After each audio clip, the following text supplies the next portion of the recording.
در دنیا یگانه چیزی که انسان باید بکشد این نفسی است. نفست مرد چنان آزاد می شوی که برای حمایه خود دیگران را می کشی. شما همینطور کردید؟ خدا می داند که کردیم یا نکردیم. ولی در این دنیا زیستن و حالا نمرده، چون مرده به قبر در آمدن و سوال ها جواب ندادن، با آدمان زنده معامله نکردن، وای بر حال این زنده ها، وای بر حالشان.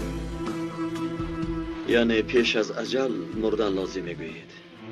من نمیگویم، خودی حیات این را میگوید. از این جهت آن چیزی که غم میدهد برای آن بمیر، عذاب کش، ولی بدل نگیر، بدل نگیر.